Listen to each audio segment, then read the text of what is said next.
진료실에 들어오신 김 할머니의 표정이 어두웠습니다. 72살이라는 나이에도 척추는 곱게 펴고 계셨지만 눈빛에는 걱정이 가득했어요. 창가에서 들어오는 햇살이 할머니의 하얀 머리카락을 비추는 동안 저는 진료 차트를 살펴봤습니다. 원장님, 요즘 이상해요. 사람 얼굴은 또렷이 기억나는데 이름이 도통 생각나지 않아요. 우리 동네에서 30년을 본 얼굴인데도 말이죠. 김 할머니의 손이 무릎 위에서 불안하게 움직였습니다. 이런 걱정을 안고 오시는 분들이 많습니다.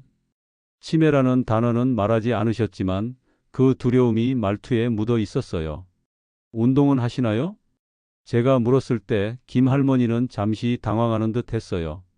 기억력과 운동이 무슨 관계냐는 표정이었죠. 하지만 둘 사이에는 깊은 연관이 있답니다.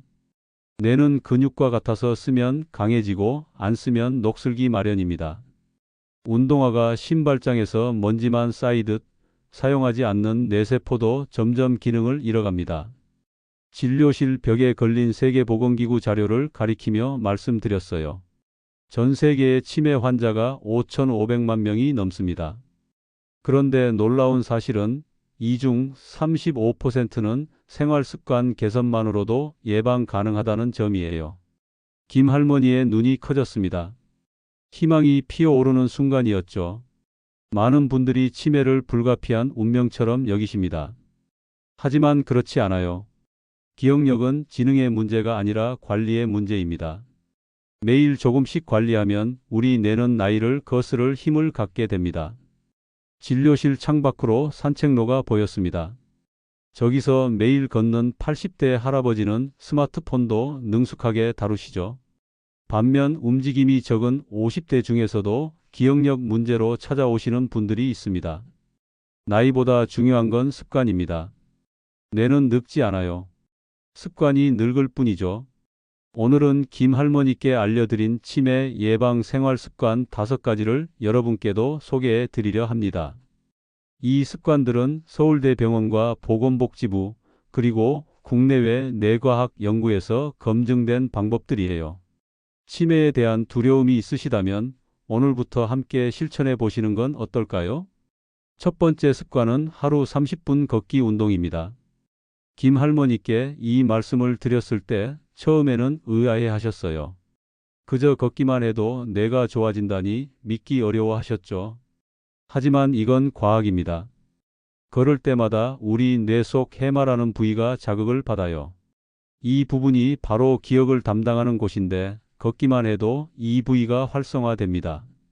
세계적인 뇌 연구소에서 발표한 자료를 보여드렸습니다. 하루 30분씩 걷기를 실천한 노인 그룹은 그렇지 않은 그룹보다 해마의 용적이 평균 2% 더 컸다는 연구 결과였어요. 해마가 크다는 건 기억력이 좋다는 뜻입니다.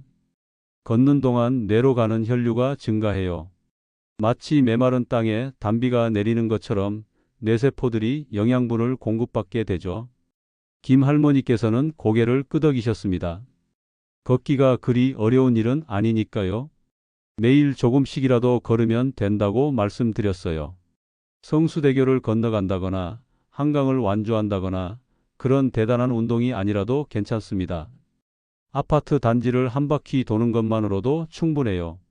두 번째 습관은 하루 2리터 수분 섭취입니다. 많은 어르신들이 간과하는 부분이에요. 나이가 들면 목마름을 잘 느끼지 못하게 됩니다. 그래서 수분 섭취가 부족해지기 쉽죠. 우리 뇌의 75%는 물로 이루어져 있어요. 몸이 탈수되면 가장 먼저 뇌가 영향을 받습니다. 미국 연구진의 조사에 따르면 경미한 탈수 상태에서도 인지 능력이 현저히 떨어진다고 해요. 김 할머니께서는 놀라워하셨습니다. 물 한 잔이 그렇게 중요한 줄 몰랐다며 말이죠. 저는 진료실에 있는 물병을 들어 보여드렸어요. 갈증이 생기면 뇌는 이미 늙고 있는 중이에요. 갈증을 느끼기 전에 규칙적으로 물을 마시는 습관이 중요합니다. 이 말씀에 김 할머니는 얼른 가방에서 작은 물병을 꺼내 한 모금 마셨습니다. 그 모습에 저도 따라 웃었죠. 작은 변화가 모여 큰 차이를 만든다는 증거였으니까요. 세 번째 습관은 단백질 위주의 식사입니다. 김 할머니의 표정이 흥미로워졌어요.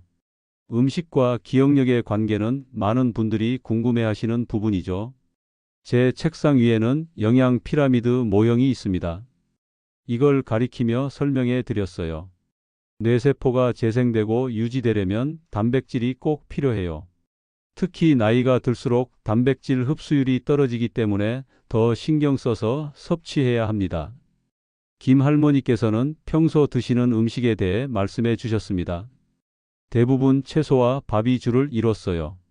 단백질은 생각보다 적게 드시고 계셨죠.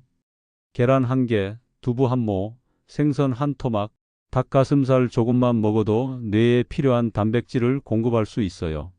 우리 몸에서 뇌는 배보다 먼저 먹여야 할 장기입니다.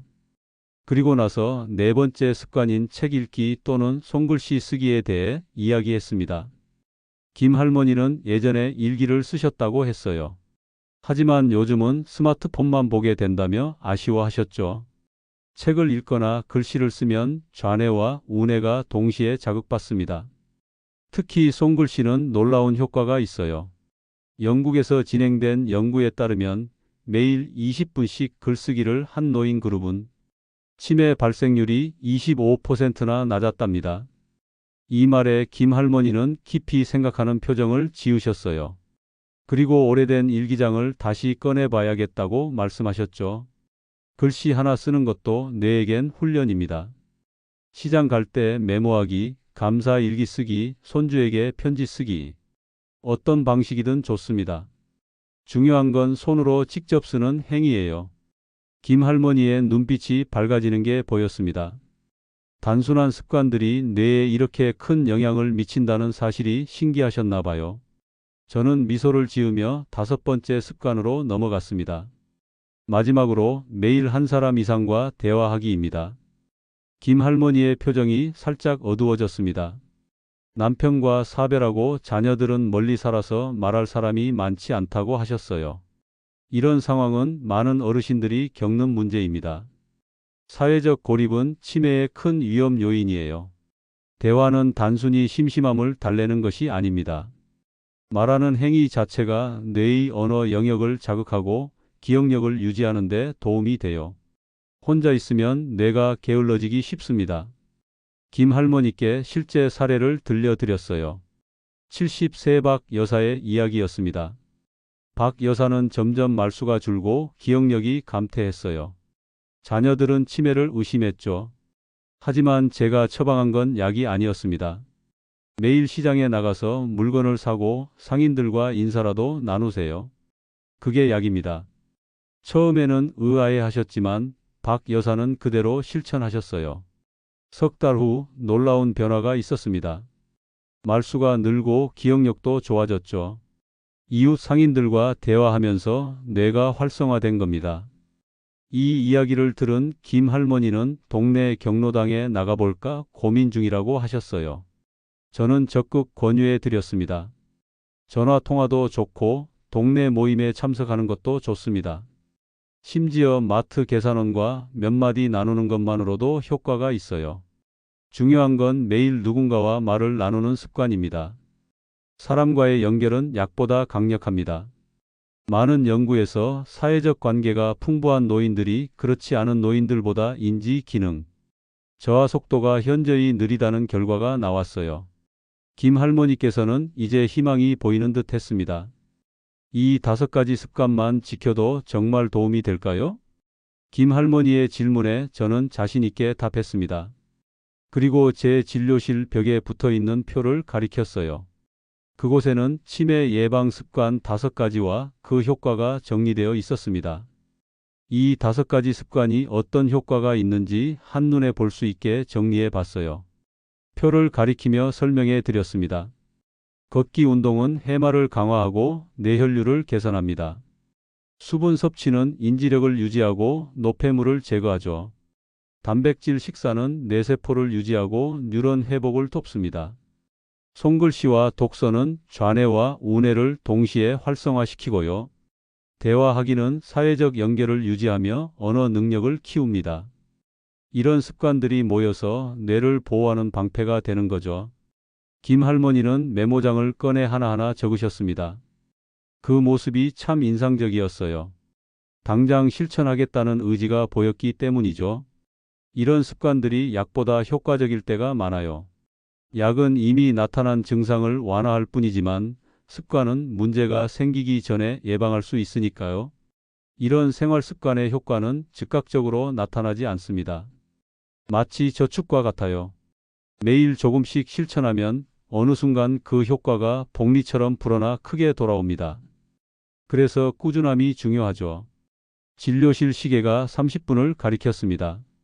김 할머니와의 상담 시간이 끝나가고 있었어요.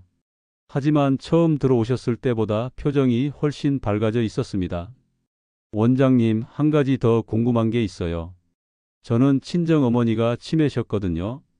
유전이라는데 제가 아무리 이런 습관을 들여도 소용없는 건 아닐까요? 많은 분들이 갖고 계신 의문입니다. 치매에 가족력이 있으면 체념하시는 경우가 많아요. 하지만 여기에도 희망적인 연구 결과가 있습니다. 유전적 요인은 분명히 있지만 생활 습관의 영향력 역시 매우 커요. 가족력이 있는 분들이 오히려 더 적극적으로 이런 예방 습관을 실천하면 발병 시기를 크게 늦출 수 있다는 연구 결과가 있습니다. 진료실을 나가시기 전 김 할머니께 또 다른 환자분의 이야기를 들려드렸습니다. 치매 가족력이 있어서 자신도 무조건 걸릴 거라 생각했던 분이었죠. 하지만 생활 습관을 바꾸고 나서 기억력이 되살아났다는 이야기였습니다. 뇌는 쓰는 만큼 회복됩니다. 기억은 소모품이 아니라 자산이에요. 잘 관리하면 오래도록 함께할 수 있는 소중한 자산이죠. 김 할머니는 진심으로 감사하다며 일어나셨습니다. 그리고 내일부터 당장 걷기 시작하겠다고 하셨어요. 저는 그런 의지가 정말 중요하다고 말씀드렸습니다. 작은 행동의 변화가 큰 차이를 만들어낼 테니까요. 진료실 문을 열어드리며 마지막으로 한 가지 당부를 드렸습니다. 습관을 바꾸는 건 하루아침에 되지 않아요. 때로는 지치고 귀찮을 때도 있을 겁니다. 그럴 때는 자신에게 한 가지만 질문해 보세요. 내 기억이 얼마나 소중한가? 문득 저는 김 할머니께서 처음 진료실에 들어오셨을 때 하셨던 말씀이 떠올랐습니다. 사람 얼굴은 기억나는데 이름이 생각나지 않는다고 하셨죠. 이런 경험은 누구에게나 있을 수 있습니다. 중요한 건 그 빈도와 심각성이에요. 가끔 이름이 생각나지 않는 건 정상입니다. 하지만 그 빈도가 늘어나거나 일상생활에 지장을 줄 정도라면 관심을 기울여야 하죠. 그리고 무엇보다 지금 당장 시작할 수 있는 예방법이 있다는 걸 기억하세요. 김 할머니는 고개를 끄덕이셨습니다. 이제 두려움보다는 할 수 있다는 자신감이 더 커 보였어요. 우리가 치매에 대해 가장 흔히 저지르는 실수는 그것을 불가피한 운명으로 여기는 것입니다. 하지만 실제로는 많은 부분을 우리가 통제할 수 있습니다. 진료실을 나가시는 김 할머니의 발걸음이 들어오실 때보다 한결 가벼워 보였습니다. 이런 변화를 볼 때마다 의사로서 큰 보람을 느낍니다. 다음 주 목요일 김 할머니가 다시 진료실을 찾아오셨습니다. 일주일 사이에 달라진 게 있었어요. 얼굴에 생기가 돌았고 작은 메모장을 들고 계셨습니다. 원장님, 일주일 동안 매일 30분씩 걸었어요. 그리고 이렇게 기록도 했습니다. 메모장에는 날짜별로 걸은 시간과 마신 물의 양, 그날 대화한 사람들이 꼼꼼히 적혀 있었어요. 저는 진심으로 감탄했습니다. 이렇게 열심히 실천하시는 분은 많지 않거든요. 어떤 변화가 느껴지시나요? 김 할머니께서는 잠시 생각하시더니 답하셨습니다. 아직 기억력이 확 좋아졌다고 말하긴 이르지만 기분이 한결 나아졌어요. 그리고 이상하게 잠도 더 잘 오는 것 같아요. 바로 그겁니다. 치매 예방 습관들은 기억력뿐만 아니라 전반적인 건강과 기분에도 긍정적인 영향을 미칩니다. 뇌와 몸은 하나로 연결되어 있으니까요. 잠이 잘 오는 것도 아주 좋은 신호예요. 수면과 기억력은 밀접한 관계가 있거든요. 잠을 자는 동안 우리 뇌는 그날 배운 정보를 정리하고 장기 기억으로 저장하는 작업을 합니다. 김 할머니께서는 경로당에도 나가기 시작했다고 하셨어요. 처음에는 어색했지만 이제는 그곳에서 만난 분들과 매일 아침 함께 걷기도 한다고 했습니다. 한 가지 습관이 다른 좋은 습관으로 이어지는 선순환이 시작된 거죠. 저는 김 할머니의 사례가 특별한 것이 아니라고 말씀드렸습니다. 누구나 결심하고 실천하면 이런 변화를 경험할 수 있어요. 가장 중요한 것은 지속적인 실천입니다. 한 환자분이 이런 말씀을 하셨어요. 저는 치매 가족력이 있어서 무조건 걸릴 줄 알았어요. 그런데 3년 동안 이 습관들을 지키고 나니 오히려 젊었을 때보다 기억력이 좋아진 것 같아요. 김 할머니의 눈이 반짝였습니다. 희망의 이야기는 언제나 사람들에게 힘을 줍니다. 저는 진료실 벽에 걸린 뇌 단면도를 가리키며 설명을 이어갔습니다. 우리 뇌는 정말 놀라운 기관입니다. 평생 동안 새로운 연결망을 만들어내는 능력이 있어요. 이걸 신경가소성이라고 합니다. 김 할머니는 그 단어를 처음 들어보신다며 고개를 갸웃하셨습니다. 저는 쉽게 설명해 드렸어요. 쉽게 말해 나이가 들어도 뇌는 계속해서 발전하고 회복할 수 있다는 뜻입니다.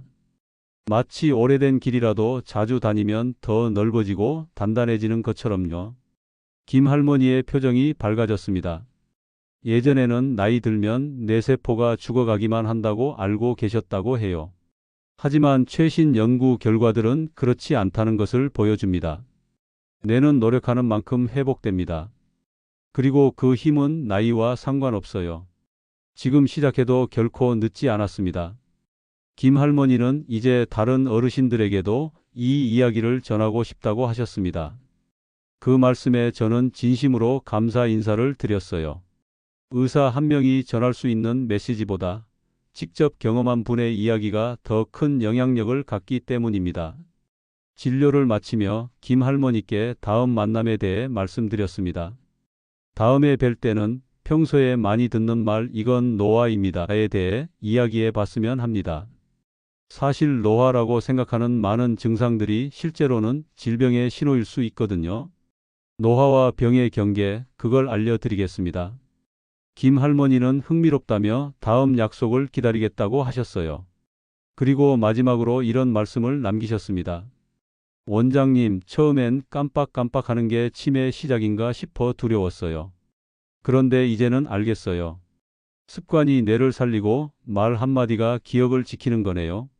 정확히 그렇습니다. 치매는 두려워만 할 병이 아닙니다. 미리 바꾸면 미리 막을 수 있습니다. 여러분도 오늘부터 뇌에 투자해 보시는 건 어떨까요? 걷기부터 시작해서 수분을 충분히 마시고 단백질을 챙겨 먹고 손글씨를 쓰고 누군가와 대화하는 시간을 가져보세요. 그리고 다음 시간에는 그건 노화가 아닐 수도 있습니다. 병원에서도 헷갈려하는 노화 vs 질병의 경계 5가지에 대해 알려드리겠습니다. 혹시 자주 혼동되는 증상들 중 특별히 알고 싶은 게 있으시다면 댓글로 남겨주세요. 함께 걸어가는 이 여정, 소중한 기억을 지키는 길에 여러분과 함께 하겠습니다.